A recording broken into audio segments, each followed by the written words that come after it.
Bale ಸಿಕ್ಕಿದೆ ದರ್ಶನ್ಗೆ. ಆದ್ರೆ ಬೇಲ್ ಸಿಕ್ಕಿದ್ರೂ ಕೂಡ ಈ ಸಂಕಷ್ಟಗಳು ತಪ್ತಾ ಇಲ್ಲ. ರೇಣುಕಾಸ್ವಾಮಿ ಕೊಲೆ ಆರೋಪಿಗೆ ಈಗ ಸುಪ್ರೀಂ ಶಾಕ್ ಎದುರಾಗ್ತಾ ಇದೆ. ರೆಗ್ಯುಲರ್ ಬೇಲ್ ಪಡ್ಕೊಂಡು ಆರಾಮಾಗಿ ಹೊರಗಡೆ ಇದ್ದಾರೆ. ಆದ್ರೆ ಸಂಕಷ್ಟ ತಪ್ತಾ ಅಂತ ಕೇಳಿದ್ರೆ ಖಂಡಿತವಾಗ್ಲೂ ಇಲ್ಲ. ಇವತ್ತು ತನಿಖಾಧಿಕಾರಿಗಳ ಕೈ ಸೇರಲಿದೆ ಈ ಅನುಮತಿ ಪತ್ರ. ಈಗಾಗಲೇ ಸುಪ್ರೀಂ ಕೋರ್ಟ್ಗೆ ಮೇಲ್ಮನವಿ ಸಲ್ಲಿಸೋದಕ್ಕೆ ಗ್ರೀನ್ ಸಿಗ್ನಲ್ ಕೂಡ ಸಿಕ್ಕಿದೆ. ಈ ವಾರದಲ್ಲೇ ಸುಪ್ರೀಂಗೆ ಮೇಲ್ಮನವಿ ಸಲ್ಲಿಸುವಂತ ಸಾಧ್ಯತೆ ಇದೆ. ಇಂಗ್ಲಿಷ್ಗೆ ಈಗಾಗಲೇ ಟ್ರಾನ್ಸ್ಲೇಟ್ ಆಗ್ತಾ ಇದೆ, ಆಲ್ಮೋಸ್ಟ್ ಕಂಪ್ಲೀಟ್ ಆಗಿದೆ ಅನ್ನುವಂತ ಮಾಹಿತಿ ಕೂಡ ಇದೆ. ಈ ಚಾರ್ಜ್ ಶೀಟ್ ನ ಪ್ರತಿ ಟ್ರಾನ್ಸ್ಲೇಟ್ ಆದ ತಕ್ಷಣವೇ ಸುಪ್ರೀಂಗೆ ಮೇಲ್ಮನವಿ ಅರ್ಜಿಯನ್ನ ಸಲ್ಲಿಕೆ ಮಾಡಲಾಗುತ್ತೆ. ಇದೇ ವಾರದಲ್ಲಿ ಮೇಲ್ಮನವಿ ಸಲ್ಲಿಕೆ ಮಾಡ್ತಾರೆ ಅನ್ನುವಂತ ಒಂದಷ್ಟು ಅಪ್ಡೇಟ್ಸ್ ಈಗ ಲಭ್ಯ ಆಗ್ತಾ ಇರೋದು. ಹೊರಗಡೆ ಇದ್ರೂ ಕೂಡ ಬೇಲ್ ತಗೊಂಡು ಹೊರಗಡೆ ಇದ್ರೂ ಕೂಡ ಸಂಕಷ್ಟಗಳು ತಪ್ಪಿಲ್ಲ. ಸುಪ್ರೀಂ ಕೋರ್ಟ್ ಕದ ತಟ್ತಾ ಇದ್ದಾರೆ ಈಗ ಮೇಲಧಿಕಾರಿಗಳು, ತನಿಖಾಧಿಕಾರಿಗಳು. ಹಾಗಾಗಿ ತನಿಖೆಯ ಬಿಸಿ ಮತ್ತೆ ಎದುರಿಸಬೇಕಾಗತ್ತೆ. ಈ ರೆಗ್ಯುಲರ್ ಬೇಲ್ ಕ್ಯಾನ್ಸಲ್ ಆಗಿ ಮತ್ತೆ ಜೈಲಿಗೆ ಹೋಗ್ತಾರಾ ದರ್ಶನ್ ಅನ್ನುವಂಥ ಪ್ರಶ್ನೆ ಕೂಡ ಕಾಡ್ತಾ ಇರೋದು. ಯಾಕಂದರೆ ಈಗಾಗಲೇ ಈ ಚಾರ್ಜ್ ಶೀಟ್ನ ಕಾಪೀಸ್ ಏನಿದೆ, ಪ್ರತಿಗಳೇನಿದೆ, ಅದು ತಜುರ್ಮೆ ಆಗ್ತಾ ಇದೆ. ಅದರ ನಂತರದಲ್ಲಿ ಏನು ಆಗುತ್ತೆ ಅನ್ನುವಂಥ ವಿಚಾರ. ಹಾಗಾಗಿ ಈ ವಾರದಲ್ಲೇ ಸಲ್ಲಿಕೆ ಆಗಬಹುದು ಅನ್ನುವಂಥ ಮಾಹಿತಿ ಕೂಡ ಇದೆ. ಮೈಸೂರಲ್ಲಿದ್ದಾರೆ, ಬೇಲ್ ಸಿಕ್ಕ ಖುಷಿಯಲ್ಲಿದ್ದಾರೆ. ಒಮ್ಮೆ ಹಾಸ್ಪಿಟಲ್ಗೆ ಹೋಗಿ ಎಕ್ಸ್ರೇ ತೆಗೆಸ್ಕೊಂಡು ಬಂದಿದ್ಬಿಟ್ರೆ ಬೇರೆ ಆರೋಗ್ಯಕ್ಕೆ ಸಂಬಂಧಪಟ್ಟಂಥ ಯಾವುದೇ ಅಪ್ಡೇಟ್ಸ್ ಆಗಲಿ ಅಥವಾ ಬೇರೆ ಯಾವುದೇ ಡೀಟೇಲ್ಸ್ ಆಗಲಿ ಇನ್ನೂ ಕೂಡ ಸಿಕ್ಕಿಲ್ಲ. ಹಾಗಾಗಿ ಆರೋಗ್ಯದಲ್ಲಿ ಸ್ಥಿರವಾಗಿದ್ದಾರೆ ಅನ್ನುವಂಥ ವಿಚಾರ. ಇದನ್ನೇ ಮುಂದಿಟ್ಕೊಂಡು ಈಗ ತನಿಖಾಧಿಕಾರಿಗಳು ಕೂಡ ಸುಪ್ರೀಂ ಕೋರ್ಟ್ಗೆ ಮನವಿ ಸಲ್ಲಿಸೋದಕ್ಕೂ ಕೂಡ ಈಗ ಮೇಲ್ಮನವಿ ಸಲ್ಲಿಸೋದಕ್ಕೂ ಕೂಡ ಸಿದ್ಧತೆಗಳನ್ನು ಮಾಡಿಕೊಂಡಿದ್ದಾರೆ. ತನಿಖಾಧಿಕಾರಿಗಳ ಕೈ ಸೇರುತ್ತೆ ಈ ಗೃಹ ಇಲಾಖೆಯಿಂದ ಬಂದಿರುವಂತಹ ಪತ್ರ. ಇವತ್ತು ಕೈ ಸೇರುತ್ತೆ. ಆನಂತರದಲ್ಲಿ ಮುಂದಿನ ಒಂದಷ್ಟು ಸ್ಟೆಪ್ಸ್ ಅನ್ನ ತಗೊಳ್ಳಲಿದ್ದಾರೆ. ಬೆನ್ನು ನೋವು ಅಂತ ಹೇಳಿ ಮಧ್ಯಂತರ ಜಾಮೀನನ್ನ ಪಡೆದ್ರು. ಆನಂತರ ರೆಗ್ಯುಲರ್ ಬೇಲ್ ಕೂಡ ಸಿಕ್ತು.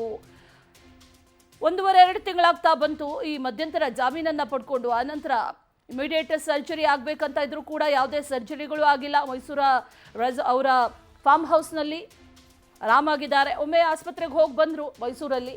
ಅಲ್ಲಿ ಎಕ್ಸ್ರೇ ಮಾಡಿಸಿದ್ಬಿಟ್ರೆ ಬೇರೆ ಏನು ಕೂಡ ಮಾಡಿಸಿರ್ಲಿಲ್ಲ.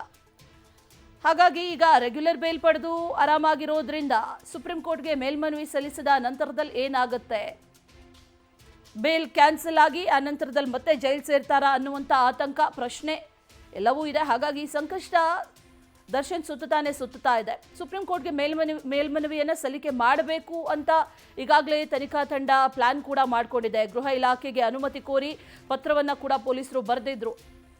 ಆ ಪತ್ರ ಇದೆಯಲ್ಲ, ಅನುಮತಿ ಸಿಕ್ಕಿರುವಂಥ ಪತ್ರ ಇವತ್ತು ತನಿಖಾಧಿಕಾರಿಗಳ ಕೈ ಸೇರುತ್ತೆ. ಹಾಗಾಗಿ ಮೇಲ್ಮನವಿಗೆ ಮೌಖಿಕವಾಗಿ ಅನುಮತಿ ಸಿಕ್ಕಿದೆ. ಇವತ್ತು ಪತ್ರ ಕೈ ಸೇರುತ್ತೆ. ಮತ್ತಷ್ಟು ಡೀಟೇಲ್ಸ್ ಅನ್ನ ನೀಡ್ತಾರೆ ನಮ್ಮ ಪ್ರತಿನಿಧಿ ವೆಂಕಟೇಶ್. ನೇರ ಸಂಪರ್ಕದಲ್ಲಿ ಜಾಯಿನ್ ಆಗ್ತಾ ಇದ್ದಾರೆ. ವೆಂಕಟೇಶ್, ಬೇಲ್ ಸಿಕ್ತು ಅಂತ ಬಹಳ ಖುಷಿಯಲ್ಲಿದ್ದಾರೆ ದರ್ಶನ್. ಆದ್ರೆ ಅದೇ ಫೈನಲ್ ಅಲ್ಲ ಅನ್ನೋದು ಕೂಡ ಗೊತ್ತಾಗ್ತಾ ಇದೆ. ಸುಪ್ರೀಂ ಕೋರ್ಟ್ಗೆ ಮೇಲ್ಮನವಿ ಸಲ್ಲಿಕೆ ಮಾಡುವಂತ ನಿಟ್ಟಿನಲ್ಲಿ ಎಲ್ಲಾ ರೀತಿಯ ಸಿದ್ಧತೆಗಳು ಕೂಡ ಆಗ್ತಾ ಇದೆ. ಮುಂದೆ ಏನು ಹಾಗಾದ್ರೆ ಮತ್ತೆ ಜೈಲಿಗೆ ಹೋಗ್ತಾರಾ ಅನ್ನುವಂಥ ಪ್ರಶ್ನೆ ಕೂಡ ಇರೋದು. ಏನು ಆಗಬಹುದು, ಯಾವಾಗ ಸುಪ್ರೀಂ ಕೋರ್ಟ್ಗೆ ಮೇಲ್ಮನವಿ ಸಲ್ಲಿಕೆ ಆಗಬಹುದು, ಡೀಟೇಲ್ಸ್ ಏನಿದೆ ವೆಂಕಟೇಶ್? ಅಶ್ವಿನಿ, ರೇಣುಕಾಸ್ವಾಮಿ ಕೊಲೆ ಪ್ರಕರಣ ಸಂಬಂಧಪಟ್ಟಂತೆ ನಟ ದರ್ಶನ್ಗೆ ಏನು ಮಧ್ಯಂತರ ಜಾಮೀನು ಸಿಕ್ಕಿತ್ತು, ಅದಾದ ಬಳಿಕ ಅವರು ಚಿಕಿತ್ಸೆಯನ್ನು ಪಡಿತಾ ಇದ್ರು. ಅದರ ಮಧ್ಯದಲ್ಲೇ ಕೂಡ ಅವರಿಗೆ ರೆಗ್ಯುಲರ್ ಬೇಲ್ ಕೂಡ ಮಂಜೂರಾಯಿತು. ಸೊ ಆ ಸಂಬಂಧ ಈಗಾಗಲೇ ನಟ ದರ್ಶನ್ ಅವರು ಕೂಡ ಹೊರಗಡೆ ಇದ್ದಾರೆ. ಮತ್ತೆ ಕೋರ್ಟ್ನ ವ್ಯಾಪ್ತಿ ಬಿಟ್ಟು ಹೊರಗಡೆ ಹೋಗಬಾರ್ದು ಅಂತ ಹೇಳಿ ಷರತ್ತನ್ನು ವಿಧಿಸಿದ್ರು. ಅದಾದ ನಂತರ ಮೈಸೂರು ಫಾರ್ಮ್ ಹೌಸ್ಗೆ ಹೋಗ್ಬೇಕಂತ ಹೇಳಿ ಅನುಮತಿಯನ್ನು ಪಡೆದು 2 ವಾರಗಳ ಕಾಲ ಒಂದು ಅವಕಾಶವನ್ನು ಪಡೆದ್ರು. ಈಗ ಅವರು ಮೈಸೂರು ಫಾರ್ಮ್ ಹೌಸ್ ಸೇರಿದಂತೆ ತಮ್ಮ ಕುಟುಂಬಸ್ಥರ ಜೊತೆ ಕಾಲ ಕಳೀತಾ ಇದ್ದಾರೆ. ಇತ್ತ ಪೊಲೀಸರು ಕೂಡ ಅವರಿಗೆ ಶಿಕ್ಷೆ ಆಗಬೇಕು ಅನ್ನುವಂಥ ನಿಟ್ಟಿನಲ್ಲಿ ಕೂಡ ತಯಾರಿಯನ್ನು ಮಾಡ್ಕೊಳ್ತಾ ಇದ್ದಾರೆ. ಈ ಒಂದು ಹೈಕೋರ್ಟ್ ನೀಡಿರುವಂತಹ ಬೇಲ್ ಏನಿದೆ ಅದನ್ನ ಪ್ರಶ್ನೆ ಮಾಡಿ ಸುಪ್ರೀಂ ಕೋರ್ಟ್ಗೆ ಮೇಲ್ಮನವಿ ಸಲ್ಲಿಸೋದಕ್ಕೂ ಕೂಡ ಈಗ ಸಿದ್ಧತೆಯನ್ನು ಮಾಡ್ಕೊಳ್ತಾ ಇದ್ದಾರೆ.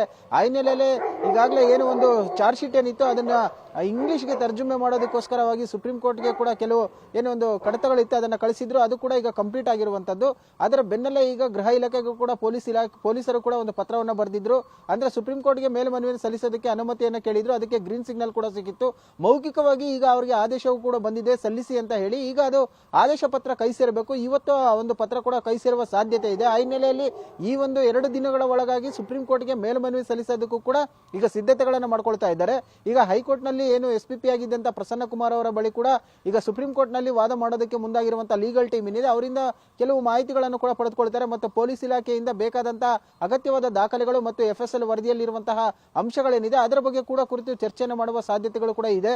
ಸದ್ಯಕ್ಕೆ ಈಗ ನಟ ದರ್ಶನ್ ಅವರು ಹೊರಗಡೆ ಇರಬಹುದು, ಆದ್ರೆ ಸುಪ್ರೀಂ ಕೋರ್ಟ್ಗೆ ಮೇಲ್ಮನವಿಯನ್ನು ಸಲ್ಲಿಸಿದ ನಂತರ ಸುಪ್ರೀಂ ಕೋರ್ಟ್ ಹೈಕೋರ್ಟ್ ನೀಡಿರುವಂತಹ ಆದೇಶ ಏನಿದೆ ಅದನ್ನ ಎತ್ತಿ ಹಿಡಿಯುತ್ತಾ ಅಥವಾ ರದ್ದು ಮಾಡುತ್ತಾ ಅನ್ನೋದನ್ನು ಕೂಡ ಕಾದು ನೋಡಬೇಕು. ಯಾಕಂದ್ರೆ ಇವರು ಏನು ಮಧ್ಯಂತರ ಜಾಮೀನು ಪಡೆದಂತ ಸಂದರ್ಭದಲ್ಲೂ ಕೂಡ ಒಂದು ಆಪರೇಷನ್ ಅನ್ನು ಮಾಡಿಸ್ಕೊಳ್ಬೇಕು ಅನ್ನುವಂತ ಗ್ರೌಂಡ್ಸ್ ನಲ್ಲಿ ಕೂಡ ಇವರು ಕೇಳಿದ್ರೆ, ಆದ್ರೆ 6 ವಾರಗಳು ಕಳೆದ್ರು ಕೂಡ ಯಾವುದೇ ಒಂದು ಆಪರೇಷನ್ ಕೂಡ ಮಾಡಿಸ್ಕೊಂಡಿರಲಿಲ್ಲ.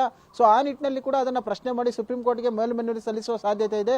ಇನ್ನು ಹೈಕೋರ್ಟ್ ನಲ್ಲಿ ಟ್ರಯಲ್ಸ್ ಆಗದೆ ಇರೋ ಕಾರಣ ಜಾಮೀನು ಕೊಟ್ಟಿರೋದ್ರಿಂದಾಗಿ ಸಹಜವಾಗಿ ಈ ಕೇಸ್ನಲ್ಲಿ ಕೂಡ ಆರೋಪಿಗಳು ಏನಿದ್ದಾರೆ ಈ ಸಾಕ್ಷಿಗಳ ಮೇಲೆ ಪ್ರಭಾವ ಬೀರುವ ಸಾಧ್ಯತೆ ಇರುತ್ತೆ.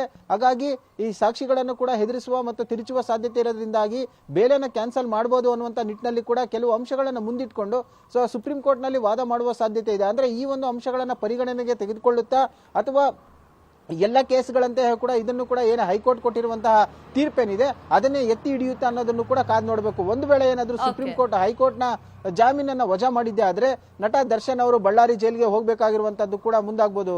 Ashwini. Okay Venkatesh, thank you ಡೀಟೇಲ್ಸ್ಗೆ.